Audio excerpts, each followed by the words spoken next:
There's no point in beating around the bush here. I'm extremely surprised by how much I love this toy. The Megatron design from the first Transformers film, it's definitely grown on me in the last nearly, 15 years. So there's a lot of toys to look back on that maybe weren't my cup of tea back then. Megatron here has had a bit of a tough time, being buried underneath the Arctic tundra, but it's done wonders for his complexion, don't you think? Look at all those lovely colours, those translucent raspberry slush ice wings, the frosty armour, those greys that are washed with cool blues, and the accents of black and gold. It makes it a much nicer toy to look at than the other Megatrons that came out in 2007. I dare say this is the nicest Megatron based off movie designs until animated Megatron came out a year later. So I will always show off light piping if I can remember to. And this one's decent. You know, I maybe would have liked to have red eyes in there, but ultimately it's a hard thing to create a huge 1,000 strong write-in campaign to Hasbro about, you know? Jerk off his fusion cannon and an ice missile comes firing out. Now this thing isn't exactly what you'd call accurate, so Repugnus, I'm going to need you to maximise for me.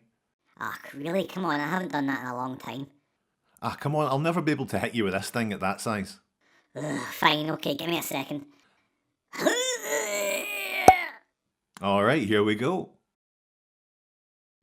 Ha ha ha ha! Puny missile. Pull on these little hanging naturals at the back, and the wings waggle too. It's perfect. I thought this was a weird choice at first, but I kind of love it now. When you lift them, the toes automatically go into this kind of ballerina's on point stance. No idea why. I know this line tried to bring in sort of automorph gimmicks, but it feels very superfluous, and that always gets high marks from me. You might expect me to take a shit on this transformation or on the vehicle mode, but it's excellent. Movie Megatron doesn't have a vehicle mode because he's not a vehicle, he's not carrying anyone. And he doesn't have to look like an Earth jet because he's in his Cybertronian mode. He's not in disguise, this is just the best form for him to fly around in.